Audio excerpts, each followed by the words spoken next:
లక్షలాది మందికి మన తెలుగు మ్యాట్రిమోనీ ద్వారా వివాహాలు జరిగాయి. తెలుగు వారి number 1 choice Telugu matrimony.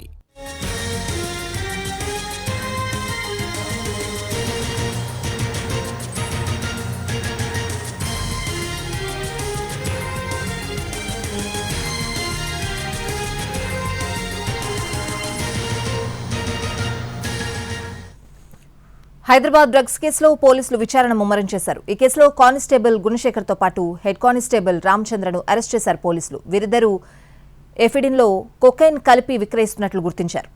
Kukatpally drugs కేసులో ఇద్దరు కానిస్టేబుళ్లు అరెస్ట్ అయ్యారు. Tirupati task force constable Gunasekhar తో పాటు హెడ్ కానిస్టేబుల్ రామచంద్రను అదుపులోకి తీసుకున్నారు. ఎఫ్డిన్లో కొకైన్ కలిపి ఇద్దరు కానిస్టేబుళ్లు విక్రయిస్తున్నట్లు పోలీసులు నిర్ధారించారు. ఇప్పటికే ఈ కేసులో 5 నిందితుల కస్టడీ కోసం పోలీసులు పిటిషన్ వేశారు. మరోవైపు డ్రగ్స్ కేసులో కానిస్టేబుల్ గుణశేఖర్ పాత్రపై తిరుపతి పోలీసులు దృష్టి పెట్టారు. గుణశేఖర్తో పాటు అతడికి ఎంతకాలం సహకరించిన వారిపై విచారణ చేపట్టారు పోలీసులు. కేపీపురం మండలం ఆర్య గ్రామానికి చెందిన గుణశేఖర్ 2007లో ఏపీఎస్పీ కానిస్టేబుల్గా చేరాడు. 2009లో రిజర్వ్ విభాగానికి బదిలీ చేయించుకున్నాడు. ఇతడి భార్య రేణుక తిరుపతిలోని ప్రసూతి ఆసుపత్రిలో స్టాఫ్ నర్స్. తిరుపతి రూరల్ మండలం పేరూరులోని ఆర్ఎన్ఆర్ లేఅవుట్లో సొంతంగా ఇల్లున్న నగరంలోనే ఉంటున్నారు. తొలి నుంచి తిరుపతి రిజర్వ్ యూనిట్లో కానిస్టేబుల్. తరచూ విధులకు ఎగ్గొట్టేవాడని, పనితీరుపైన విమర్శలున్నట్లు అధికారులు చెబుతున్నారు. తిరుపతి లోక్సభ ఎంపీ గురుమూర్తి వద్ద 2022 జూన్ 13న గన్మ్యాన్గా చేరాడు. ఈ ఏడాది ఫిబ్రవరి 25వ తేదీ వరకు కొనసాగాడు.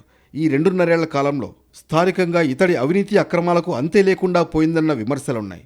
ప్రధానంగా భూదందాలు, సెటిల్మెంట్లు చేసేవాడని, ఎవరైనా ఉద్యోగాల కోసం ఎంపీ వద్దకు వస్తే వారితో మాట్లాడి ఉద్యోగాలు ఇప్పిస్తానని చెప్పి లక్షల రూపాయలు వసూలు చేసినట్లు ఆరోపణలున్నాయి. టీటీడీలో దర్శనాల విషయంలోనూ ఇతరత్రా పనులు చేసి పెడతానంటూ నగదు వసూలు చేసినట్లు సమాచారం. తనతో పాటు పనిచేస్తున్న పలువురు కానిస్టేబుళ్ల వద్ద డబ్బు తీసుకుని ఎగ్గొట్టినట్లు పోలీస్ వర్గాలు చెబుతున్నాయి. ఎర్రచందనం అక్రమ రవాణా, గంజాయి దందాలోనూ గుణశేఖర్ భాగస్వామి అయినట్లు పోలీసులు చెబుతున్నారు.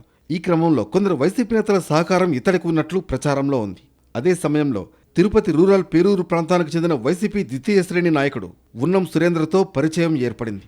వీరిద్దరూ కలిసి పలు అక్రమ వ్యాపారాలు సాగించారు. రిజర్వ్ కానిస్టేబుల్ గుణశేఖర్ నగదు వసూలు చేస్తున్నట్లు ఫిర్యాదులు అందడంతో ఎంపీ గురుమూర్తి తన వద్ద గన్మ్యాన్గా వద్దని చెప్పి వెనక్కి పంపారని అధికారులు చెబుతున్నారు.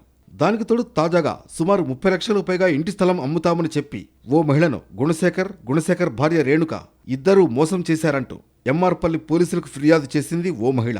ఇంటి స్థలం అమ్మకపోగా డబ్బులు కూడా ఇవ్వకుండా బెదిరిస్తున్నారంటూ ఫిర్యాదు చేయడంతో వెంటనే పోలీసులు గుణశేఖర్పై కేసు నమోదు చేశారు.